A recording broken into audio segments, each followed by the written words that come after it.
zurück mit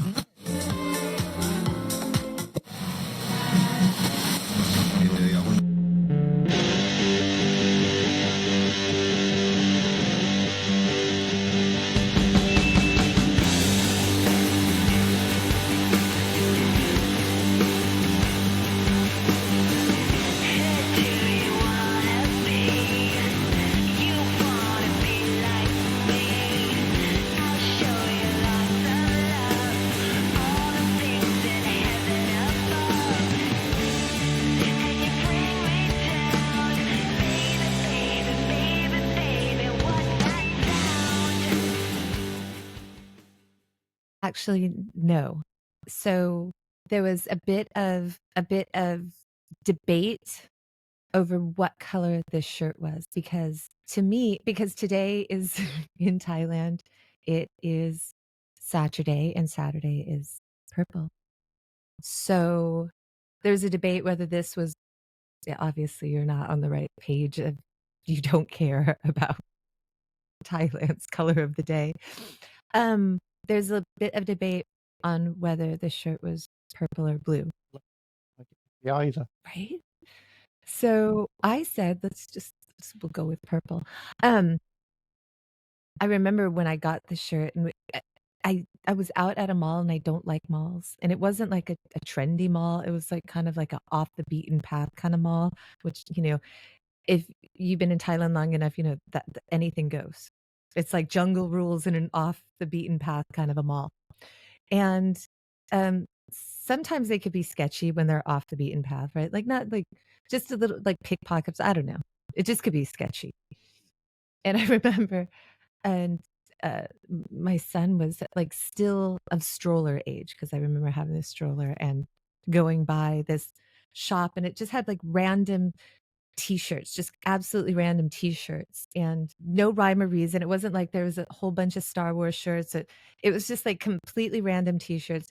Don't know if it was like authorized or not authorized, but like, how cool is it? It's like, It's super cool. so cool. It's like, it has this kind of retro vibey kind of feel, like kind of like how I wanted Sayonara Cupcake to feel. I think that, a lot of my big memories of music and being introduced to music was that era, like just kind of bright colors. I remember staring. My mom got me when I was like 6 years old. The Tide is High, like 45, which I still have in storage. And it's Debbie Harry, and she's kind of leaning against like a rooftop, something. And it's like got a yellow, frame for it. It was just like kind of bright visually kind of thing. And, I took for granted when I was young, I just loved Blondie, and how I got introduced to Blondie was the Muppets. I didn't like discover it from some, and I think a lot of people don't understand, like a lot of younger people don't understand how much the Muppets fused together with music, how much we were introduced to music by the Muppets. Like a lot of people think of the Muppets, they think of Sesame Street, they think of kind of kidsy kind of stuff. If you watch the Muppets now, when you're older, you realize it wasn't for kids necessarily, right? It wasn't Not for just kids at all. music, but comedy as well and movies. Yeah, and some of it is, tongue in cheek. It's adult humor. There's a lot of adult humor in there, and it's like it's not a kid's show. But it's also it was completely groundbreaking, and still is. But a lot of people, I don't think, talk enough about like how many young people were introduced to music that way that wouldn't necessarily be, and introduced to music in an open-minded way. They had Alice Cooper, Alice Cooper with his, smearing, eyeliner and mascara. But kids are like, oh man, he seems cool. That's why I thought it was like Alice Cooper, no threat to me, not kind of scary. Like, I remember being a grown up, well, not a grown up, but being over the age of 18 and seeing Marilyn Manson for the first time on like 120 minutes or something. It was like the Sweet Dreams video. And I was like terrified. I don't know why it seemed the visuals to me even not being a child were terrifying. But growing up, Alice Cooper was cool. He was totally fine. Like Yeah. Kermit was cool with, Alice Cooper. But yeah, but also not just introducing people to music of one specific genre, but there was like a wide variety. You had Rita Moreno on there. You had a lot of different stuff. And so I think that for our generation that kind of grew up with that, it did really kind of leave it open that we could enjoy a lot of different things. And so that's really cool. Yeah, definitely. Dig your shirt. So yeah, anyways, I love this shirt. I don't even know if it's a actual licensed shirt, but yeah, it just reminds me of that kind of era, the 80s. The 80s seem I like the 80s. The 80s were cool. Did you enjoy the 80s? Yeah, I was just thinking that this morning. I was watching a concert, a Duran Duran concert. It's one of the recent ones, the one they did in Pasadena. That was the festival. And when they opened, it looks like it's AI generated, but it's got the four of them in a spaceship heading towards Earth, and there's all the smoke on the stage. And the first song they did was The Chauffeur. Oh, yeah. Which, when they did that, I just thought, wow, this is just so atmospheric. And it's not just a song, it seemed more than that. It was theatrical with all the ambience and the synth sounds. I thought, this is amazing. Bands like Duran Duran get some criticism for not selling out, but being style over substance almost. But listening to their songs, they're just amazing, and they take you back to that moment in time. And then they did one called Night Boat, which was on their first album, and they did a new version of New Moon on Monday. Love that I just song. thought, it wasn't just hit after hit. It was the actual substance they have in those songs is just so deep. The layers of keyboards with the guitars cutting through and the pumping bass, and then the lyrics are almost, it's difficult to know what they're about when you listen to something like The Reflex. I mean, what's that about? Yeah, yeah. It just seems magical somehow, and I think that adds another dimension, that there's mystery within the lyrics. It's I've talked about it in so many of the different episodes, my love for Duran Duran. And it was probably one of the first bands that like I fell in love with, like as a band. And it wasn't from the Muppets. I don't even know exactly where. That's one of those bands I can't pinpoint where was the exact moment, what was the first song I heard. It might have just been that I saw a poster for Seven the Ragged Tiger and I dug tigers. I don't know. I can't tell you how it came about. But once I fell in love with Duran Duran, that was it. And I think that, and it's sad because I see it happen to a lot of different bands, is as a band gets bigger and their success gets bigger, then there's a lot of detractors and naysayers saying, oh, they've sold out, or oh, they're just, doing whatever. And I don't kind of feel that way. I just kind of feel like, well, a lot of people obviously connect to that in some way, right? And almost everybody that I know that loves music, there's not anything bad to say. Duran Duran might not be somebody's favorite band, but they're like, oh, yeah, they're all right. There's nothing bad to say by people that I know that love music. I think that Duran Duran has proven themselves and stood the test of time. They wrote great songs. They wrote great lyrics. They did have style. You Yeah, shouldn't have to apologize for that, yeah, right? yeah. They all look fantastic. They look like now. I love watching the now because they look like relaxed. They look like they're not settling in, but like okay with like, what, I think that there's that reciprocal love. Like they can see the love after all these years. There's no denying it, right? And I think that that's kind of humbling. And I kind of feel that with a lot of these acts. And I don't want to say like legacy acts, but yeah, a lot of them are legacy acts because they've been in the business for so long.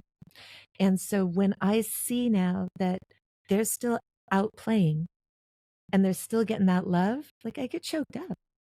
Like, because I think that's awesome because even though there's like so many negative things about this time and that, yeah, people can be faceless and get on the internet and just say a bunch of just crap about people, right? Anonymously. At the same time, that there's a great way for people to connect for the love of music or the love of a band. There's so many more ways that people can express that love. And I think that that's really cool because I think that no matter who you are or what you're doing, to kind of get recognition for something that you've done and you've put your heart in, not just like, oh, you know, I've done my homework.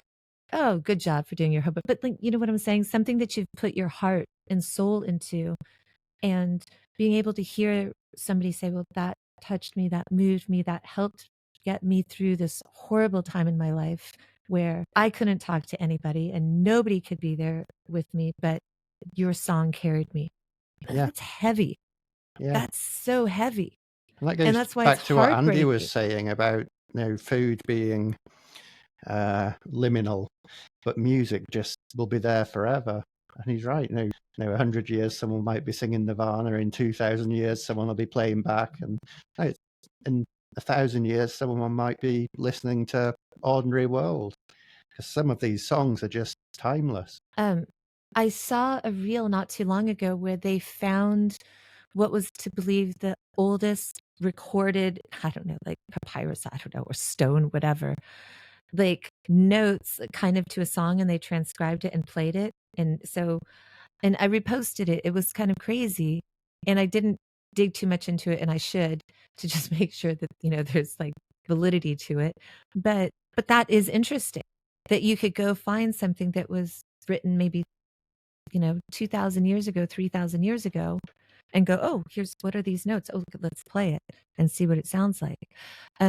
I think like, for the same reason that my favorite dinosaur is a Parasaurolophus, because they've determined that um, when taking the fossils of it, that he would have kind of produced like a sound. And I'm like, oh, that's so cool. Can you just imagine him just kind of having almost like a, you know, woodwind sound traipsing through the forest, you know? That's how I want to think of them. Like that might not be the case at all.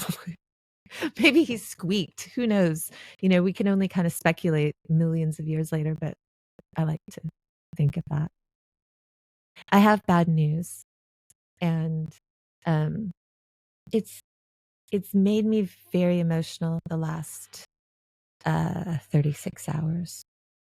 And that is they are extending a train line over here, and that train people cut down 2 trees that I would say easily 50 plus years old. And I, the whole time, was trying to talk to people saying, there are tree moving companies. It would be good to move the tree, and they're shot down, shot down, shot down. And it makes me really sad. And the funny thing is, if I go up on my rooftop patio, I have now a beautiful view of the city skyline because I'm on the outskirts of Bangkok City. I'm at the very edge of the city. Now I could see the skyline. It's a gorgeous view. Probably a lot of people would pay to have that view. I want the tree. Yeah, I want the tree back yeah. because I think about my cousins that live across the street and my son and my mother. Everybody laughs at me because there's a tree outside that I constantly, when I walk by it, I put my hand, say hi to it, and they all pick on me. You know, they're like, what are you doing? You look so crazy. And I said, guys, think about it. I'm like, this tree has watched all of us, because my family we all live around here, you know. I said, this tree has watched us grow up, watched us, you know, fall down when we were playing, watched us ride our first bikes, watched us fall off our bikes, watched us get back on, watched us, you know, have kids, you know, watch us push our parents around on, you know, wheelchairs and stuff. Like this tree has kind of been a part of our lives, you know, like why wouldn't you acknowledge it? That's just me. Well, like It's similar to what sad. we were talking about recently about Lost. The island is alive. It's a character. It's part of the show. No, it's not just a setting. It's actually alive. Yeah. So it's just, like I said, I'm very sad. I'm just very sad about the tree. And just, you know, when you do think about that, like how long it's been there. it's been there so long, 50 some years. So it is, I was emotional when they started tearing down some houses too. And I think about, um, that house once homed a family, and hopefully it felt love, or there was a lot of love in the family. My son is smirking, just smirking, and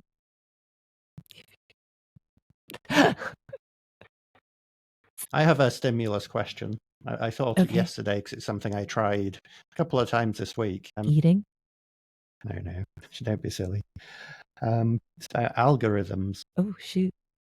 Okay, so what I've done is if I've gone out for a couple of hours so that my dogs don't get too unsettled, I've left YouTube playing. So it's basically doing its own thing. So it could be going anywhere. Do you think you'd be brave enough to do that? Because you don't know what you're Absolutely. going to walk back into after. Absolutely.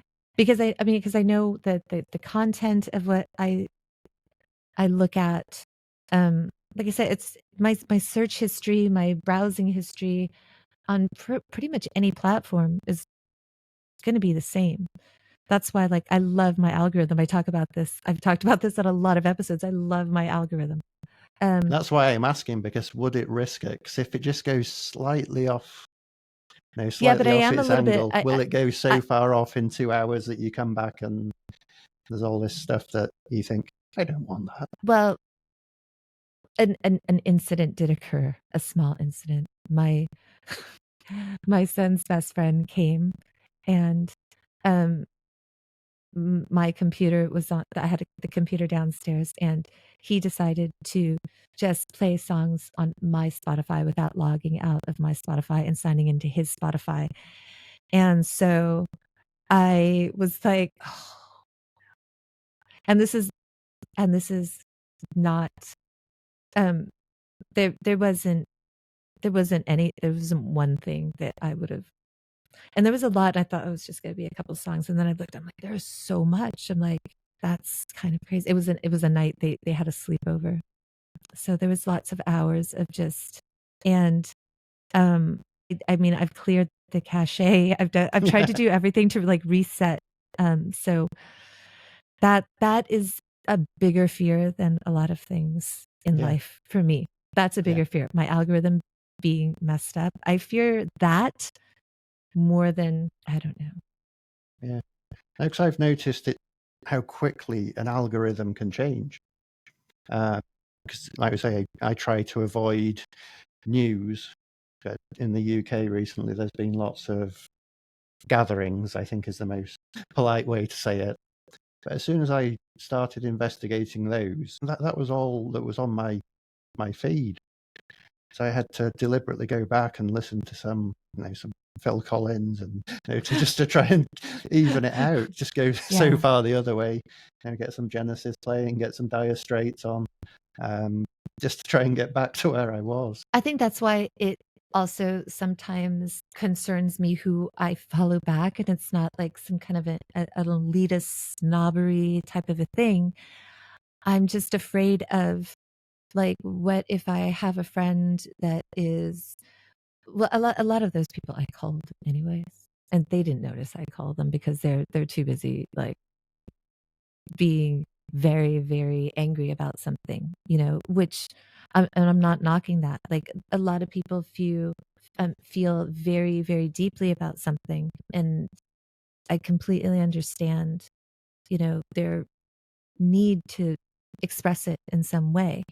It's just sometimes if it's over some line, not like a line that everybody has, like everybody has different things, but for me, if it's affecting me, and it's nothing that I can do to help them, and if every engagement with them is this kind of same uh energy, then maybe it's just like, I'll just kind of back off for now, and you do your thing, and I'm here if you need me. But most of those types of people don't really notice that you've left the building, Yeah, because right. they're kind of engaged in their thing. So not having that type of a circle, it also keeps my algorithm. So obviously the people that are in that circle of 200, let's do like 213 now. And I looked at it and I can't there's actually at this point, and I'm over by 13, there's nobody I want to call. And some of them are kind of placeholders of people that I know don't even use it anymore. Yeah. They started their Instagram and then they abandoned it. But like, I just like that they're there. Like I could message them and they'll get some notice on their email or something. So it's just like, oh, It's just like they're sitting quietly in the corner. They're not yeah, harming anyone. Yeah. right. Yeah. Like the weather has been crazy hot. I preferred the crazy monsoon. I think it did rain last night. I heard it raining, I think. Did you have Were any you rain here at your end? during the great flood of Bangkok 2011? Yes. Although I didn't see any of it in person. Really? Yeah. It didn't affect you? No. Well, it did affect me in the way that um, everyone was putting the sandbags out, protecting things just in case. And Yeah. every morning, the first thing I do is open the curtains and look out and see if there was a flood. So it was the uncertainty, the not knowing, plus where I was working at the time were on high alert. So we had almost like during COVID times, we always had a plan B. Yeah. It's funny because I try to tell people about it, and there's such crazy lore about it. I said, I think it was like 49 out of 52 provinces in Bangkok were like technically flooded, right? And I lived between a major canal that's about, I don't know, 200 meters. And then another kilometer over is the big river. And so both things were flooding, right? There was like gush of water coming down the canal and it was flooding the northern parts. And I met a lot of my dearest, bestest friends to this day during that kind of time. But what was crazy, and I try to tell people, I'm like, it flooded so much that there were alligator farms that the water levels rose, the alligators swam out. And there was just like reports of like alligators on the highway that had flooded out, people opening their doors. And oh, there's like an alligator, a crocodile, Yeah. um, and that was kind of my dad. He was out at my parents had a house out in the country, and it had flooded around him. So he, in a kind of a area of maybe, I would say a kilometer, 2 kilometers square diameter. Hang That on, didn't make let me sense, just like a square diameter. I know you're just, start I that again. see you rolling. I know you're the math dude. And I know that's like The nails on a diameter of a chalkboard, what I square. just Okay. said. You know what I meant, math dude. I'm so sorry. Um, But the radius, that's what I meant to say. The radius, I think it's 2 kilometer radius. Anyways, um, he was like an island.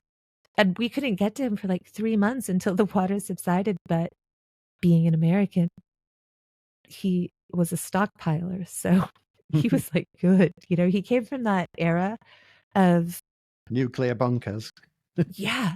Yeah. I mean, they had to do like air raid Yeah. drills and stuff like that when so he was prepared. He had water.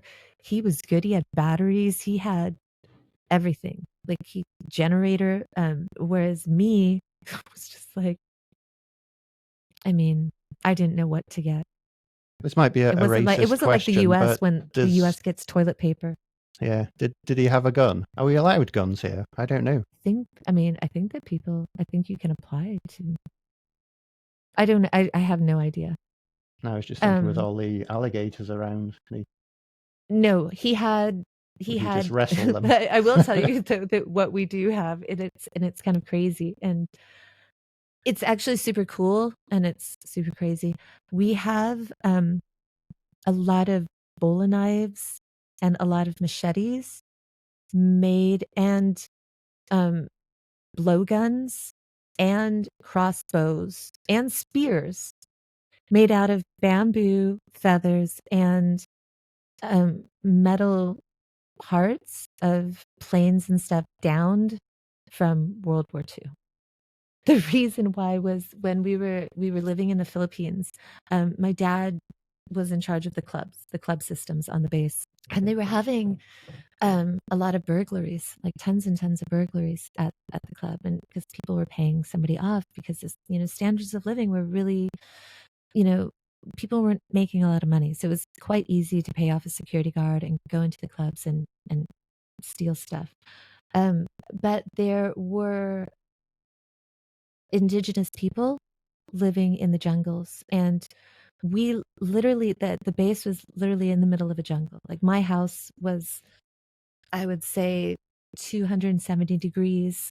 You'd be happy. You should smile. I made a math reference. 270 degrees was jungle, like jungle. Like, and I tell people it's like across the street from my house was a jungle. There was just like a chain link fence, but that was it. And when you look at the Google Maps now, it's just like all around us was jungle. Um, but there was these indigenous people from the Philippines that lived there, and they're called Negritos. And they were pygmy. They were like a pygmy tribe, and they just lived in the jungles. And when we got there, one of the first things that you have to do when you go live overseas on the space was we had all of us, the kids, we all had to go to a place called JEST, which stood for Jungle Environmental Survival Training.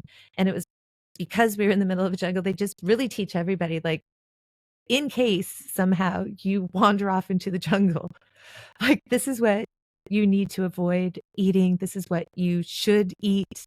This is how you catch a monitor lizard and cook it. It was kind of crazy. And I remember being like, just young, like 7 or something. And they're like, here, gave you a piece of lizard and they cooked it and they'd like try it. And being 7, you don't kind of have the wherewithal to say, no, thank you. Yeah. I won't try lizard. So I ate the lizard, right? And to this day, people always say, what did it taste like? I'm like, it tastes like chicken.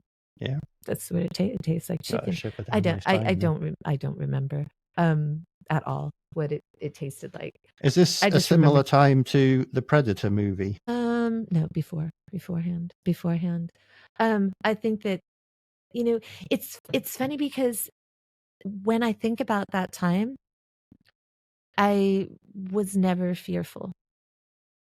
Like I never feared the jungle. It was kind of it was very magical to me, and I think that growing up, it's an experience that not a lot of people can say that they have. And I feel so honored to have had that experience. Um, I tell people, I've, told my son, I'm like, some days you'd open the door and there's a pack of, crab eating macaque monkeys, and you can't do anything. You can't shoo, like, they're there. They've got, canines that are like 2 inches long, you know. You just look at, okay, shut the door, take your time, do Yeah. whatever. We've opened the door and there's a wild boar, and it's like, open the door, there's a deer, you know, open the door, 16-foot python in the tree. Open the window, there's a giant, and I don't even, and I remember the image, and I don't even know how, being as big as he was stuck to the outside of the window that just had, like, mesh type of, screen, but a big monitor lizard. And it's like the only time in my life I ever saw my father without clothes. Because you just heard my mom's blood curdling scream, and you don't know what that could be. And like all of us ran to her, and he ran out the shower, and it was just like, she was just screaming because it was so big. And that's why to this day I don't understand how, because their nails are so long. Like, I don't know if he ripped into the screen, because I don't remember that, but it was kind of amazing. And because I lived at the kind of the tip of a peninsula, like we were the furthest house out, and then everything kind of branched off outwards. So it was just like we were the front line of battle, almost like the bow of a ship in terms of where our house was positioned, but we were at the top of this mountain. And it was like a triple canopy rainforest, and it was beautiful. And, walking to school, like I said, there was just a chain link fence, but you could hear, being in a rainforest, you could hear different waterfalls everywhere. And today's, I mean, I, I can't even imagine if you were to live there today. You have, I mean, and now it's turned into a free port. And all those the housing that we lived in, I think they're maybe vacation rentals, but I mean, they're built so, so long ago, right? Um, and they were built by, like, construction battalions, so, eh, they're sturdy, but, you know, the very, very old houses, 60, 70, I don't know, 50 years, 60 years old. But if you took a drone today, I mean, I can't imagine what they could see because I spend tons of time just trying to look on Google Maps, but you can't really get in Yeah. there. But now you can, which is why I'm so grateful for drone pilots, you know, I think they're called FPV pilots, which stands for first person view drone pilots. Um, I'm so and you see so much I think came out after COVID. I mean, there were a lot before COVID, but I think after COVID, people were stuck inside. They couldn't go anywhere. Maybe this was their way of getting out and about. But I mean, during COVID, that was a time too where it's just like as you're getting these 4K, 8K videos, we we traveled everywhere. You know, I mean, some of them like had these like great Paris, you know, in 4K, 2 hours of Paris from overhead. It's got some like chill, you know, music, you know, and it was felt like okay. And we all have these great TVs now, you know, a lot of us. Um, because I remember I got a good TV during COVID because we saved a bunch of money for 2 years because we didn't go anywhere. So we're True. just like, you know, we didn't go out to eat. I mean, we didn't really spend a lot on anything anyways, but we'd go out to eat and stuff. And for 2 years, we didn't do all that. You know, there wasn't any of that kind of stuff. So we're like, should we? And the companies were hurting so bad, right? Because there was nobody going out to buy stuff, so they were just like discounting everything. So we got you know the 4K TV, and then once we saw, and we really got it for gaming, like because we don't watch TV. But then once we saw it, we're like, wow, this is pretty cool. And then so we started watching those kind of videos of drone footage. And like I've said this before too, had drone footage been around when I was younger and I could see what was off the coast of San Diego, how close a blue whale is to the coast of San Diego. Like you could just, I mean, it's not like you got to go hours. I mean, it's just right out there. I would have not have bought a car. I would have bought a boat. That's what my first purchase would have been, a boat, and I would have had an absolutely different life. I mean, I would just be a boat person. Maybe I'd gone and been a marine biologist. I just would have had a different life. But yeah, I couldn't be a marine biologist, and you know why. I do. You know what my mother said I do. very clearly. And I think, you know, it's proven, it's been proven wrong. She's wrong that no, um, she always said only ugly people go and hide themselves and work underwater. And you can now see from all these gorgeous reels, there's gorgeous, tons of gorgeous people underwater. Um, but yeah, like it is funny when you kind of think about like what perspective, and I think that that's a really good lesson on perspective can change your view. Had I seen all that, had I known that orcas came off the coast and kind of hung off of San Diego, yeah, I'd probably be out there with a boat every day as well. You know, Yeah. whether I'm taking tours of people out there or whether I'm taking diving tours, it just would have been a different life. So perspective can kind of, I think, change how people act and react. And so I think that that's why perspective is important. Yeah. But technology's had a big impact on perspective too.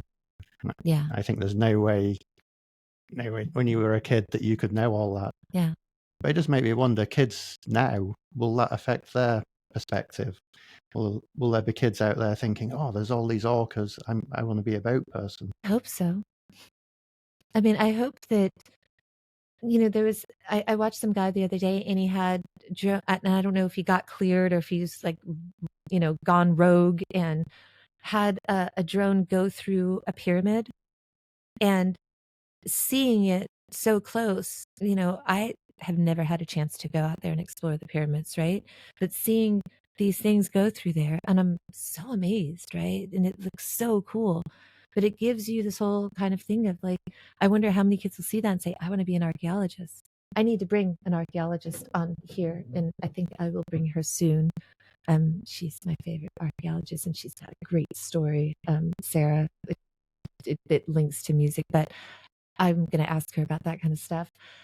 But like I said, I hope that when kids see all that kind of stuff, they think, instead of, I want to be, um, and I don't want to put any profession down. Like, I that's know not what what you're I'm, going to say. but, it would be cool if they looked at it and said, yeah, I want to do that. And I think it can give people, seeing other people doing it, and just go, okay, I can do that. Or I want to be a drone photographer. Um, there's a lot of different possibilities now, which is so cool. Do you think that, seeing all the different kind of stuff going on now, do you think that if you had access to all this stuff when you were younger and you could see the world as you see it now, do you think that your life would have been any different? That's a very deep question. I like to think I've always been pushing the boundaries of technology and keeping up. I think I don't want to answer. I think I want to be happy with the choices I've made, even if those choices were wrong. And I think you can live well with what you have. Now, you have all the information you have and you make your best choices. But I think the best answer is I would have had a different life if I'd had all this information and knowledge when I was younger. Yeah, and I'm not asking like in a, would you do things differently? Yeah, But just, because like, yeah, like I sit there and think of like, oh, how easy it is to learn how to do something.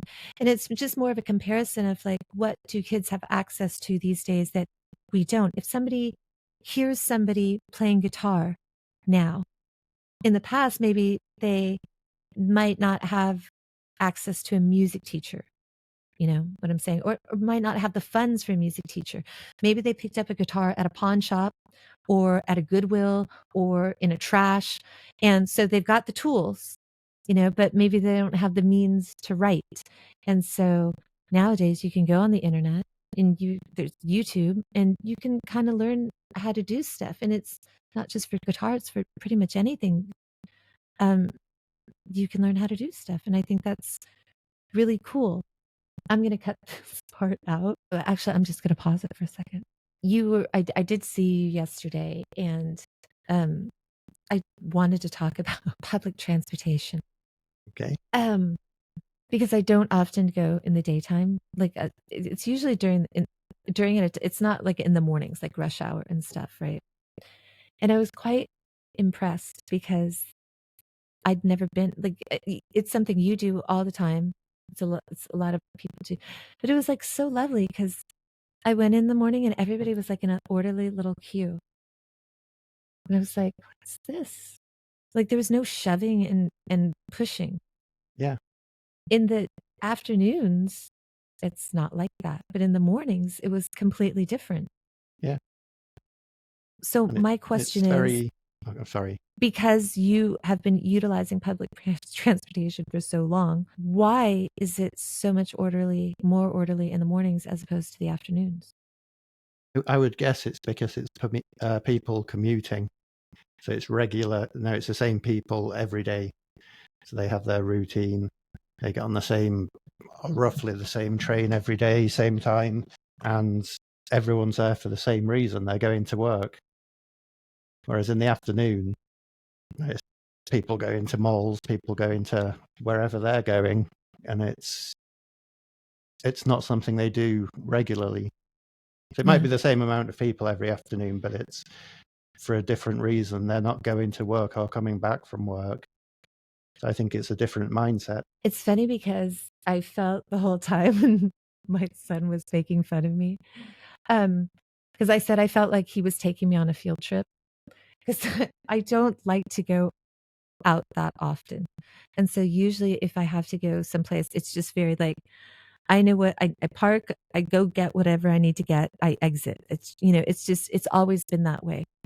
And so the kind of like wandering around looking for something is not really my thing. But because I was just following him and I was talking to you about the show and kind of set on something else, just watching people, I like people watching, but at the same time, it makes me sad. Um, because I tend to wonder, is it just me? And I don't want to sound like one of those complaining people, but is it just me? Or, for example, there's tons of us, we went at the super mall and there was like, tons of escalators, tons of different ways down, and two elevators in that particular area for people with wheelchairs or people with strollers who obviously can't go down an escalator, right? Safety reasons. And I would see families sometimes like waiting car after car after car, things full of people, able-bodied people, people not saying, "Oh, get out." Even on the train yesterday, where just kind of, I did see one guy though, and I was really, really stoked, and I kind of nudged my son because I'm like, "That's really cool." I did see a young man give up his seat for a lady, not Yeah. necessarily she was a pretty lady. He could have been motivated by that. Um, but I still thought that was so cool. And he didn't look like, and which is why people should never judge a book by its cover. He wouldn't look like a kid, a guy. And I would say like he was anywhere between 20 to 25. He wouldn't look on the outward appearance of a guy that would do that. Yet the guys in suits that were around the same of his age that were going to go obviously to an office job, none of them gave up their seat, right? But this guy did, and I thought that that was cool. She wasn't very grateful or anything for it, and she didn't smile or really say thank you. I mean, which was kind of disappointing. But I Well, it gave him is, a and nod and a smile. that's sometimes He put probably me thinks I'm off. crazy. That's put me off from doing it sometimes. That, and I've done that. I've stood up for someone else to sit down, and you get no acknowledgement at all. So I think, is that entitlement? So now I'm very selective who I do it with. Here's the thing for me. I tell everybody this. I don't do anything in life expecting or wanting acknowledgement or a reaction. Like, and I tell my mom this all the time because sometimes she gets, she's older and she gets kind of disappointed. She's like, I did this and this person didn't this. I'm like, you stop expecting somebody to do something. If you want to do something, just do it. You know, do it because you want to do it, but don't do it expecting something back. However, when I see it not happening to somebody else, like if it happens to me, I don't care. Like I don't care. Like if you want to say sorry, you don't say sorry. Sometimes I'm a bit of a punk ass. I'm not going to lie. Sometimes I'll hold open a door for somebody and they're quite, they're young. They're not old. They're young and they don't say thank you. I will sometimes say you're welcome. And it's not and it's really just kind of like it's just me. I'm just feeling feisty and kind of like a reminder of, have some manners. Do Yeah. I expect it? I think it's common courtesy. I think that people are not, you know, I feel like courtesy's really gone out the window. Um, my mom always laughs when we go through certain toll booths in the city to get on the freeway, and the guy or the lady is like, "Oh, super, super nice," and she's like, "Why are they always nice to you?" I'm like, "Probably." I don't know how many people go by and say thank you, but I always do, just whatever. So they're always like super cool to me, like, "Oh, hey, how are you doing today?" But that's how I was brought up, you know. I don't know if it's people aren't teaching it or they are teaching it, but even the other day I was watching I was over at my cousin's house and um they just had on like cartoons for the kids. I think they were tired. So they had the kids in front of the cartoons and I was watching it and I said, "You need to not watch those cartoons." And he's like, "Why?" I'm like, and it wasn't even a cartoon. They were like real life kids, but they were doing something. And I'm like, one there just had a tantrum and they made a joke of it, but she had a tantrum. And then the older sibling acquiesced. The other one was also throwing kind of a fit and threw something and they kind of made a joke of it. And the bigger sister came and exchanged something. I'm like, but what is the kid seeing? The kid seeing, oh, you could throw a fit or have it. Are you watching what you're letting your kids Yeah. see? I'm like, dude, why don't you just throw on the Flintstones? When my son was young, I just downloaded, I'm not going to say how, by what means I acquired, but I got like all the Jetsons and all the old like Hanna-Barbera and Looney Tunes because, you know, a coyote trying to blow up a roadrunner is much better than a child having a tantrum. Yeah. But I don't know. Like, I don't know if I'm old fashioned. Do other people feel this way? Or am I one of these, am I that generation where I'm like complaining? I don't know. I've noticed that people do not hold the door for other people. And it seems I don't think they're doing it out of ignorance or malice. I think they're just so self-centered. They're just walking through a door. They're through, finished. Whereas it's so simple to take a glance back and, oh, there's someone there. I'll make sure it doesn't smash them in the face. Yeah. Um, I think that for me, I'm always afraid of being rude. Like, I don't want to be perceived as rude because that's not my intention. Like, if somebody wants to think I'm rude for being the way that I am, go ahead, I don't care.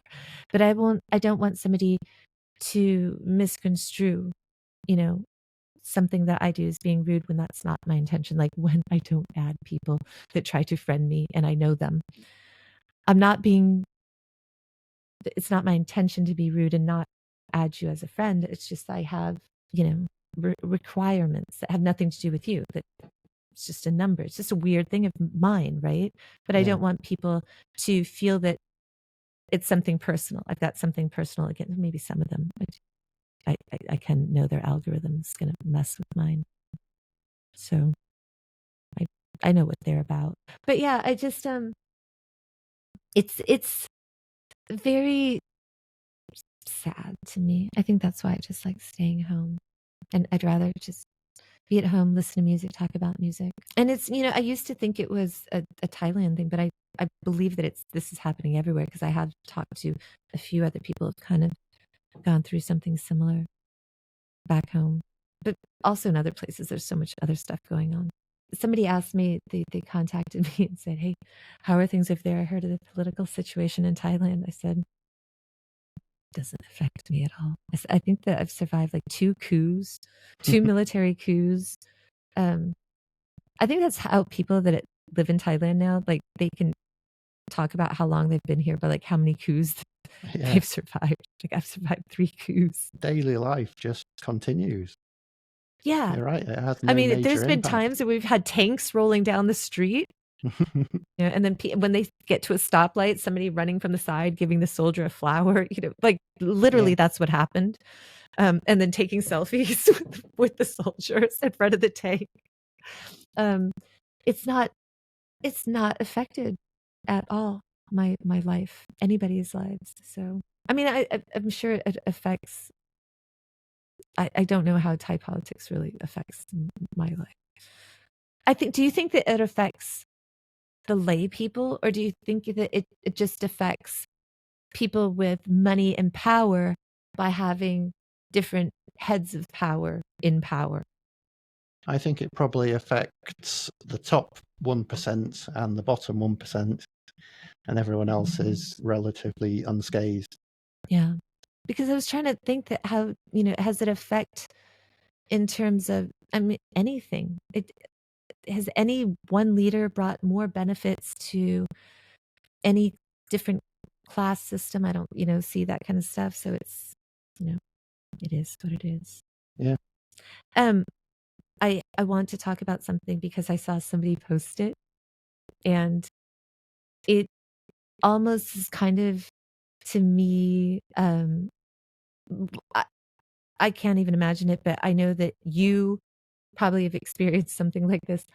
I've heard about, because somebody went on holiday over there, what is going on with the sunbed wars of British people? British people on holidays, sunbed wars. Apparently, British people are going on holidays in different parts of Europe and trying to come down to the hotel at like ungodly hours, like 4 in the morning, 5 in the morning, and reserving like rows, like trying to put towels on and stuff to reserve sunbeds for the whole day. And there's been fights have been breaking out at some of these holiday in resorts and stuff. And I mean, there's I went down a rabbit hole. I hope that, well, it doesn't really matter if it kind of affects my algorithm because it would fall under the line of the silly stuff on my algorithm. But there's enough of this going on that there's news crews interviewing people like, what was it like? It was like I came down and he had 10 sunbeds and but this is like a big thing. Have you ever experienced anything like that? Historically, Brits going on holiday to no, the main holiday destinations would be Spain, Portugal, the That's where it's Mediterranean islands, happening. Italy. Yeah. But as well as Brits going, you'd have Scandinavians going, and you'd have Germans going. And Germans built up quite a reputation of, they're very efficient, they're very organised. They were the ones who were up early, putting the towels on the sunbeds to reserve them. Yeah. So I don't know if this is some overblown Brexit revenge. But yeah, it's always been something that happens that when you go on one of these 2 week or 1 week holidays, you reserve the sunbed at the start of the day using a Yeah. towel.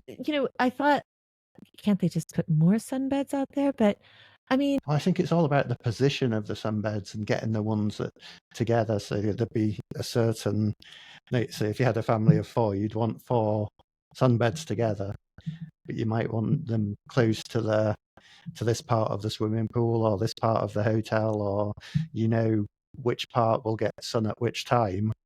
yeah, It's all very detailed, and it doesn't seem that was like very very shocking to relaxing me. to me.